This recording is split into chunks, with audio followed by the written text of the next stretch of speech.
اعوذ باللہ من الشیطان الرجیم بسم اللہ الرحمن الرحیم ثم بعثنا من بعده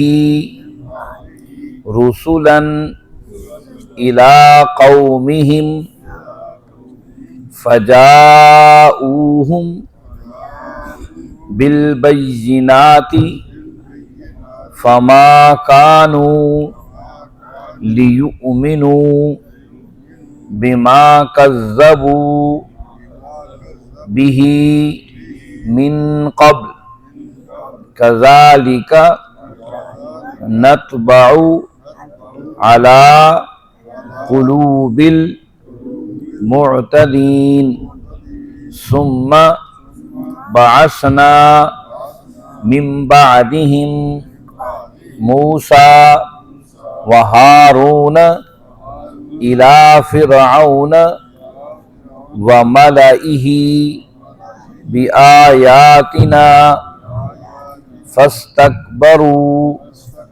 وكانوا قوما مجرمين فلما جاءهم الحق من عندنا قالوا إن هذا لسحر مبين قال موسى أتقولون للحق لما جاءكم أسحر هذا ولا يفلح الساحرون قالوا أجئتنا لتلفتنا عما وجدنا عليه آباءنا وتكون لكم الكبرياء في الأرض وما نحن لكما بمؤمنين وقال فرعون ائتوني بكل ساحر عليم فلما جاء السحرة قال لهم موسى ألقوا ما أنتم ملقون فلما ألقوا قال موسى ما جئتم به السحر إن الله سيبطله إن الله لا يصلح عمل المفسدين ويحق الله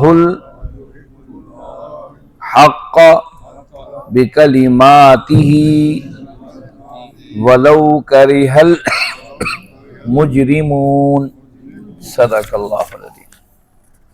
عزیز ساتھیوں، تمام حمد و ثنا، تعریف و توصیف اس رحیم و کریم رب کے لیے، اس کا رحم اور کرم آپ اور ہمیں یہاں کھینچ لایا ہے کہ ہم اللہ کی کتاب کو پڑھیں، سنیں، سیکھیں اور سمجھیں۔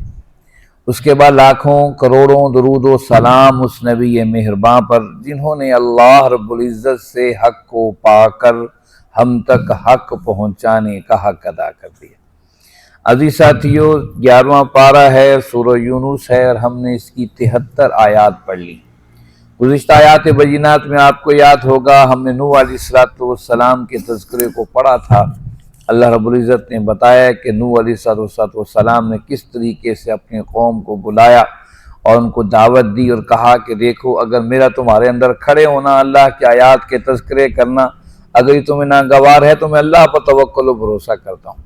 اگر تم میں طاقت ہے، میں جو کہہ رہا ہوں وہ صحیح نہیں ہے تمہارے کہنے کے مطابق، اپنے سارے مشکل کوشاؤں کو اکٹھا کر لو، اپنے ساری طاقتوں کو اکٹھا کر لو اور میرے خلاف کھڑے ہو جاؤ، مجھے نقصان پہنچاؤ۔ اگر تم مجھے نقصان پہنچا سکو تو پھر تو ٹھیک ہے، اگر تم اس کے مقابلے میں ہار جاؤ تو سمجھ لو کہ حق تو وہی ہے جو میں لے کر آیا۔ اور یہ بات بھی بتا دی کہ دیکھو میں تم سے کوئی اجر نہیں مانگتا ہوں، کہ میں ایسا پیغام دے رہا ہوں جو تمہاری دنیا اور آخرت سنور جائے گی، اور میں تم سے اس کا اجر نہیں مانگ رہا، میرا اجر میرے رب کے ذمہ ہے، اور میرے تو ذمہ یہ ہے کہ میں تو مسلمان ہوں۔ اور ایک کشتی پھر بنائی، اور اس میں جو بچ گئے وہی اللہ رب العزت فرمایا کہ ان کے بعد خلائف یعنی کہ ان کے نائب اور خلیفہ بعد میں دنیا میں آباد کرنے کا سبب بنے۔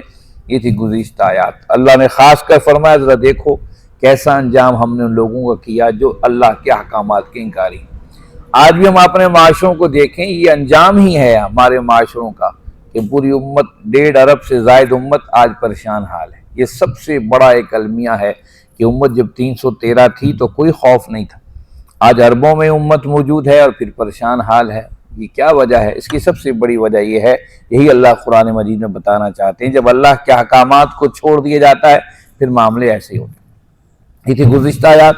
آج کا سبق آیت نمبر 74 سے شروع ہوتا ہے۔ فرما اعوذ باللہ من الشیطان الرجیم ثم بعثنا، پھر ہم نے بھیجے من بعد ہی اس کے بعد رسولاً بہت سے رسول الی قومہم ان کی قوموں کی طرف، فجاؤہم پس وہ آئے ان کی طرف بالبینات واضح نشانیاں لے کر، فما کانوا لیؤمنوا لیکن وہ ماننے والے نہیں تھے، بما کذبوا اس کے سبب کہ انکار کر دیا تھا بہی من قبل پہلی دفعہ ان لوگوں نے، کذالک اسی طریقے سے نتبع ہم سٹیمپ لگا دیتے ہیں، مہر لگا دیتے ہیں، علی قلوب ان دلوں پر معتدین جو حد سے زیادہ تجاوز کر جائیں۔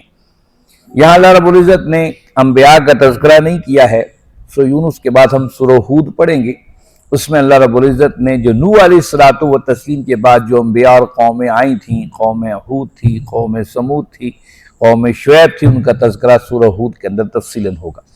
یا اللہ رب العزت نے بس مختصراً بتا دیا ہے کہ ہم نے نوح علیہ الصلوۃ والسلام کے بعد بھی بہت سے رسول بھیجے، انہیں نشانیاں دے کر بھیجا، اور ان کو پیغام دے کر بھیجا، اور پھر جن لوگوں نے پہلی دفعہ انکار کر دیا ہر دھرمی کے سبب اسی پہ انکار پر چلتے رہے۔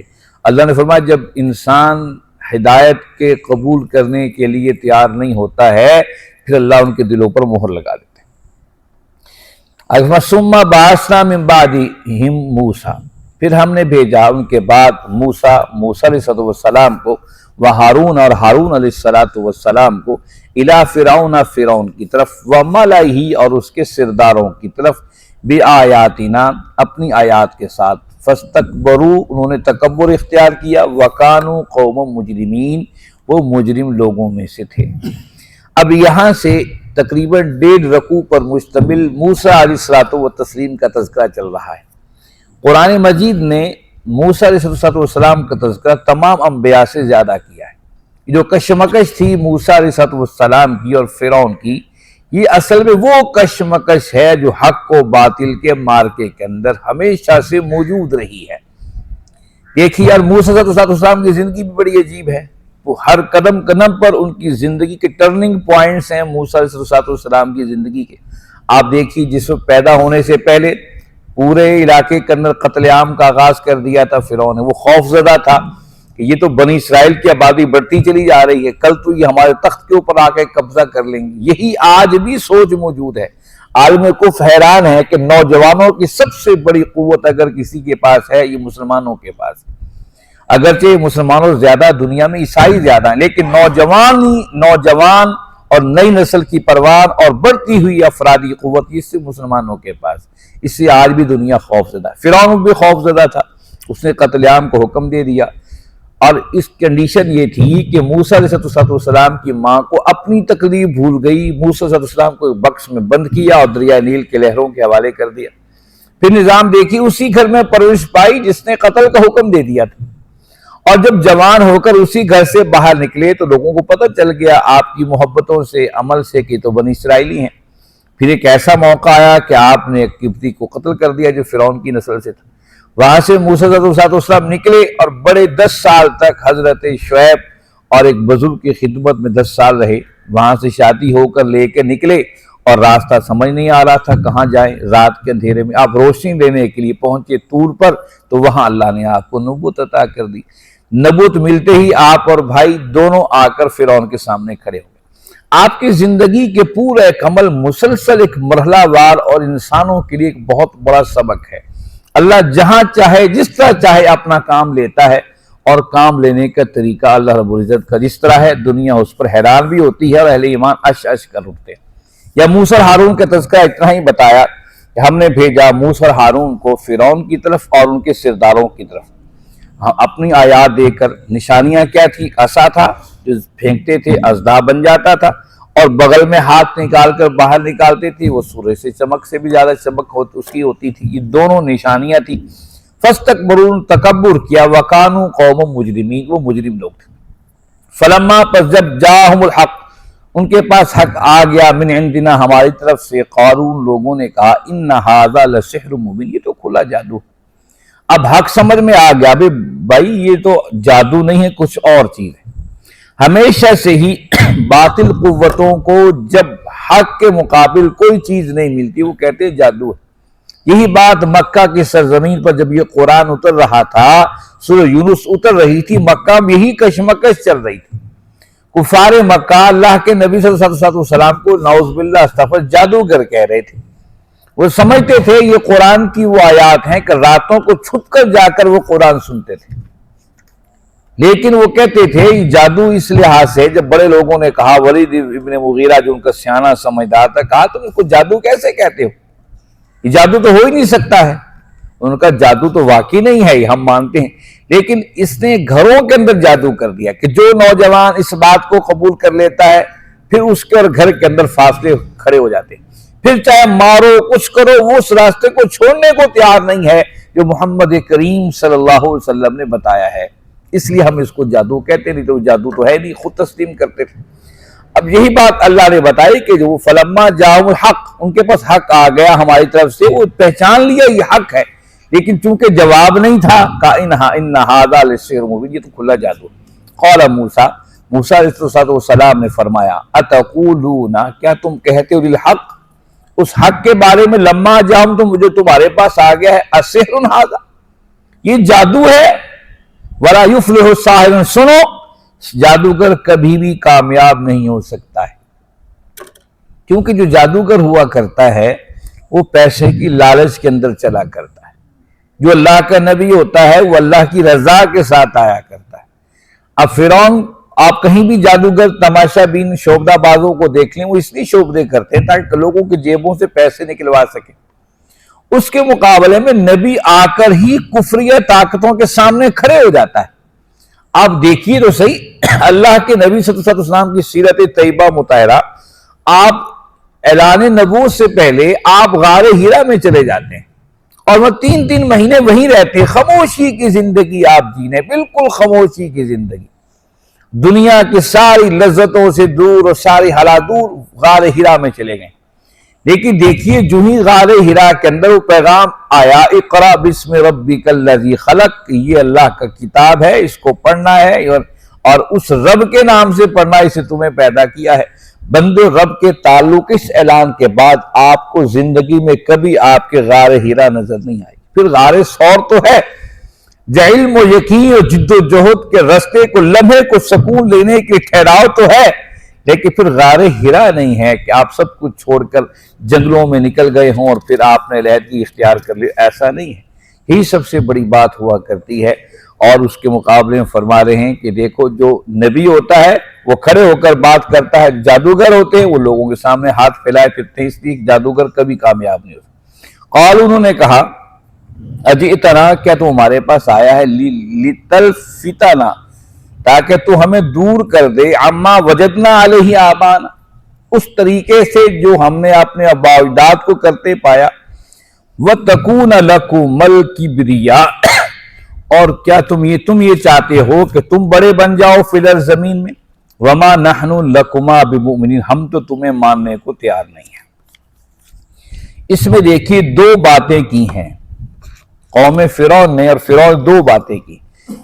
یہ 2 باتیں ہمیشہ سے ہی حکمرانوں کا وتیرہ رہا ہے جب ان کے سامنے حق کا پیغام لے کر جو بھی لے کر اٹھا ہے سچ اور حق کی بات کو، سب سے پہلے انہیں خطرہ ہوتا ہے کہ لوگ ان کے حامی نہ بن جائیں، اس لیے وہ ایسی باتیں کرتے ہیں تاکہ عوام کے جذبات کو بھڑکا سکیں۔ تو فرعون نے پہلی بات یہ کہی، اس کے ساتھیوں نے یہ بات کہی، اچھا یہ تم اس لیے آئے ہو تاکہ ہمیں آباء و اجداد کے طریقوں سے بھٹکا دو، جو ہمارے آباء و اجداد کام کر رہے تھے اس سے ہم ہٹ کر تمہاری بات مان لیں، گویا کہ تم ہمارے آباء و اجداد کو غلط کہہ رہے ہو۔ یہ ایک ایسی چیز تھی جس سے لوگوں کے جذبات بھڑکنا عام سی بات تھی۔ آج آپ اور ہمیں کوئی گالی دے دے آباء و اجداد کے، ہمارے باپ دادا کے، ہم لڑنے مرنے کو تیار ہو جائیں۔ یہ جو آپ اور ہم برادری ازم پر جو کھڑے ہوتے ہیں، میری برادری ہے میں اس کے ساتھ دوں گا، یہ برادری ازم آباء و اجداد ہی تو ہے، اور کیا ہے؟ اسلام آباء و اجداد کی پیروی کا حکم اس حد تک دیتا ہے جو اللہ اور اس کے رسول کی اطاعت کے اندر ہو۔ جو اللہ اور اس کی رسول صلی اللہ علیہ وسلم کی اطاعت کے اندر نہیں ہے، وہ کسی برادری کی اطاعت کی اسلام اجازت دیتا ہی نہیں ہے۔ اس کے مقابلے میں طاغوتی طاقتیں ہمیشہ یہ پیغام لے کر آتی رہی کہ ہمارے آباء و اجداد کے طریقوں سے بھٹکا دینا چاہتے ہو، کوئی نئی چیز لے کر آنا چاہتے ہو۔ اور دوسری بات یہ تھی، اچھا تم بڑے بننا چاہتے ہو۔ حالانکہ موسیٰ علیہ السلام، یہ آیت ہمیں بتاتی ہے، موسیٰ علیہ السلام کو اگر صرف بنی اسرائیل کو ہی لے جانا ہوتا، آپ سیدھا کہتے بنی اسرائیل دے دو، لے جاؤ، بات مسئلہ حل ہو جاتا۔ لیکن اصل میں یہ بات بتانی فرعون کو مقصود تھی کہ بندوں پر بندوں کی غلامی نہیں چلے گی، بندوں پر اللہ کی غلامی چلے گی تو معاشرہ صحیح چلے گا۔ جس وقت بندوں پر بندوں کی غلامی ہوا کرتی ہے تو معاشرے کبھی کامیاب نہیں ہوتے۔ اب دیکھ لیجیے پوری دنیا کے اندر بندوں پر بندوں کی غلامی ہے، اور بندے بندوں کی غلامی سے باہر نکل نہیں سکتے۔ جب اللہ کی غلامی میں آتے ہیں پھر مسجد کے اندر کھڑے ہو کر عمر ابن خطاب کو پکڑ لیتے، عمر ذرا بتاؤ تو صحیح، ہم سب کو بیت المال سے ایک ایک کپڑا ملا تھا، تمہارا قد بھی لمبا ہے، تمہارا سوٹ کیسے اس کپڑے کے اندر بن گیا؟ تب تمہاری بات مانیں گے کہ اس کا صحیح جواب دے دیا، نہیں تو پھر یہ تلوار جو میری چیتھوں کے اندر لٹکی ہوئی ہے اسے میں تمہارا سر قلم کر دوں گا، تمہارے حکمران بننے کے قابل ہی نہیں ہو۔ یہ ہے وہ جرت۔ جب بندوں پر اللہ کی غلامی ہوتی ہے تو اللہ کے ڈر کے علاوہ کسی کا ڈر نہیں ہوا کرتا ہے۔ عمر بن خطاب نے یہ نہیں کہا کہ مارو پکڑو اس کو جیل میں بند کرو، یہ کیا گستاخی کر رہا ہے، ہمارے مقابل کھڑا ہو گیا، بادشاہ وقت کے مقابل کھڑا ہو کہا نہیں عبداللہ بن عمر ذرا اس بات کا جواب دو، یہ بات جو کہہ رہے ہیں۔ عبداللہ بن عمر کھڑے ہوتے ہیں، کہا کہ واقعی میرا ابا کا سوٹ اس بیت المال کے کپڑے سے نہیں بن سکتا تھا کیونکہ قد لمبا ہے، اس لیے میں نے اپنا بھی کپڑا بطور گفٹ دے دیا جو بیت المال سے مجھے ملا تھا کہ ابا تم اپنا سوٹ تو سلوا لو، ایک سوٹ تو سلے۔ پھر انہوں نے کہا ہاں عمر اب بات کیجیے، ہم آپ کی بات کو مانیں گے بھی صحیح اور تسلیم بھی کریں۔ یہ ہے جب بندوں پر بندوں کی غلامی کی بجائے اللہ کی غلامی ہوتی ہے، اللہ کا ڈر نہیں ہوتا ہے۔ اور ہمیشہ سے صاحب اقتدار کو خطرہ ہوتا ہے کہ سیاست، اسلام جو کوئی سیاسی چیز ہے یہ ہم پر غلبہ چاہتی ہے۔ آج بھی آپ کے میرے نماز روزے سے کسی کو کوئی خطرہ نہیں ہے، آپ مساجد بناتے چلے جائیں، بلکہ آپ کبھی جائزہ لے بعض ممالک کے اندر یہودیوں نے مساجد مسلمانوں کو بنا کے دی ہیں۔ ہماری مسجدوں سے خطرہ کسی کو نہیں ہے، نہ نماز سے خطرہ ہے، نہ روزے سے خطرہ ہے۔ لاکھوں کا اجتماع کر لے حج پر، اس کا کسی کو کوئی خطرہ نہیں ہے۔ بتائیے لاکھوں افراد جاتے ہیں، کبھی آپ نے سنا کسی یورپی ملک نے پابندی لگا دی ہو؟ ہاں جب آپ یہ بات کہیں گے کہ جو نماز کے اندر میں نے پڑھا تھا کہ سبحان ربی جل اعلیٰ، سبحان ربی عظیم، اللہ سب سے بڑا ہے، اللہ سب سے عظیم ہے، مسجد سے باہر بھی اسی کی عظمت کو تسلیم کروں گا، اسی کی بڑائی کو مانوں گا، اس وقت ساری مشینری حرکت میں آ جائے گی۔ کیا کہتا ہے؟ جب روزہ رکھنے کے بعد آپ سوچیں گے کہ روزہ کا مقصد کیا ہے، تاکہ معاشرے کی دکھی انسانیت کا ساتھ دوں، سچ کو سچ کہوں، جھوٹ کو جھوٹ کہوں۔ جب سارے اقتدار کی مشینری اکٹھی ہو کر آ جائے گی، یہ بات کہنے والا کیا کہتا ہے؟ ہمارے اقتدار اس سے خطرہ تو نہیں۔ جب حاجی لبیک اللہم لبیک کہتا ہے وہاں پر جا کر، اور پھر عملی طور پر کہتا ہے کہ اللہ میں کعبے کے اندر بھی حاضر تھا، یہاں بھی سرزمین جہاں میں رہتا ہوں یہاں بھی میں تیرے سامنے حاضر ہوں، ان الحمد والنعمت لک والملک، اللہ نعمتیں بھی تیری، حمد بھی تیری، پر بادشاہت، حکومت، اقتدار تیرا ہے۔ اس کو جو عملی طور پر معاشروں میں لے کر آیا جاتا ہے، پھر سیاسی اسلام کا نام اٹھ کے کھڑا ہوتا ہے۔ یہ سیاسی اسلام چاہتے ہیں۔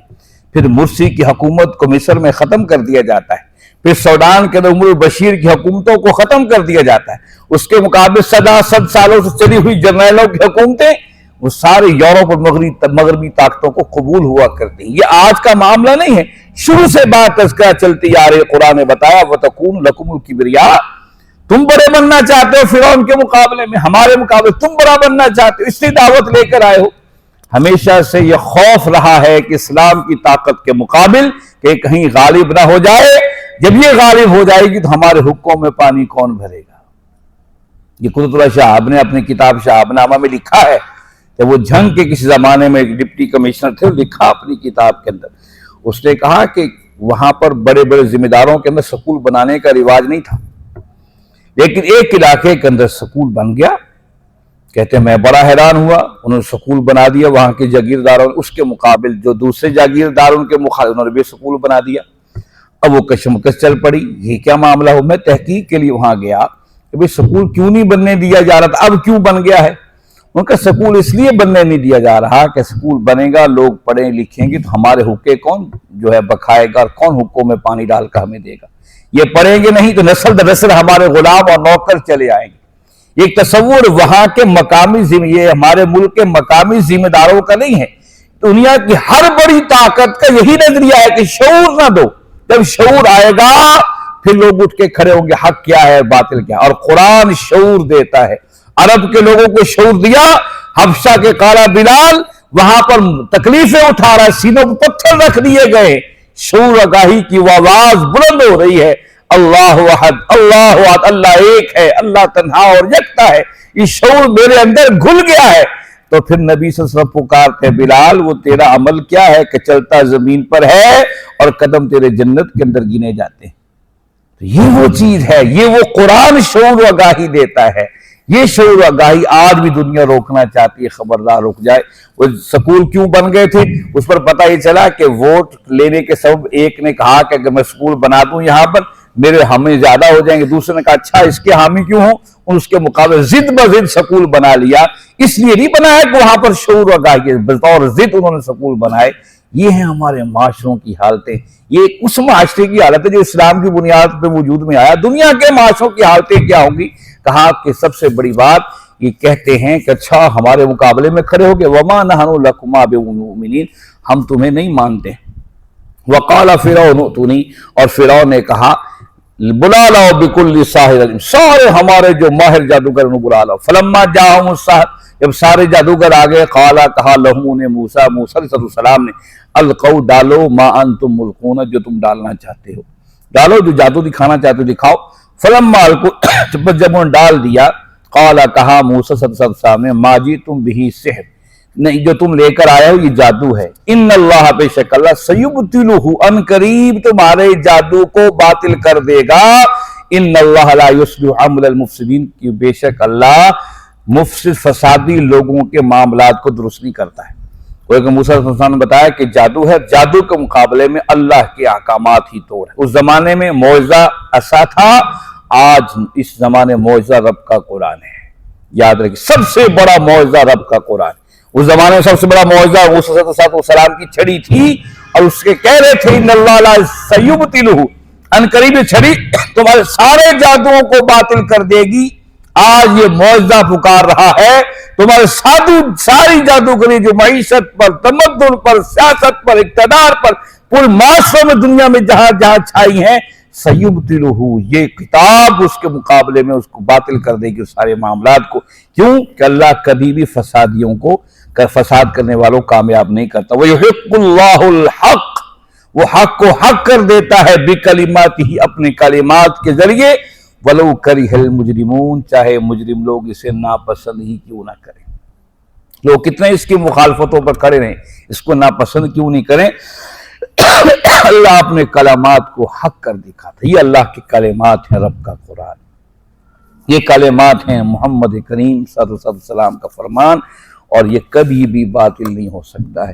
دنیا اور آپ ہم کتنے اس پیغام حق سے بھاگتے پھریں دنیا کے رنگینیوں میں گم ہوتے چلے جائیں، نجات کا راستہ، کامیابی کا راستہ یہی قرآن و سنت سے ہو کر گزرتا ہے۔ رب کے قرآن اور آمنہ کے در یتیم جناب احمد مجتبی محمد مصطفیٰ صلی اللہ علیہ وسلم کی زندگی سے ہو کر گزرتا ہے۔ یہی وہ کامیابی کے زینے اور راستے ہیں۔ جہاں کل بھی کامیابی کا طریقہ یہی تھا، قیامت تک کامیابی کے راستے یہی ہیں، اس کے علاوہ کوئی راستہ کامیابی کا نہیں ہے۔ ہم اس ملک میں، پوری دنیا کے لوگ اپنے اپنے ملکوں میں اہل ایمان مسلمان کتنے ازموں کو آزما چکے ہیں۔ جو کمیونزم، یہ سارے سوشلزم یورپ مغرب میں ہے، مسلمانوں کے 57 اسلاموں میں ملکوں میں ہر جگہ یہ سارے ازم موجود ہیں، لیکن کسی ازم نے کسی کو کامیابی نہیں دی۔ کامیابی اسی راستے سے ملیں گی جو اللہ اور اس کے رسول نے ہمیں عطا کیا ہے۔ اللہ رب العزت آپ اور ہمیں عمل کی توفیق عطا فرمائیں۔ وآخر دعوانا ان الحمد للہ رب العالمین والصلاة والسلام علی سید المرسلین۔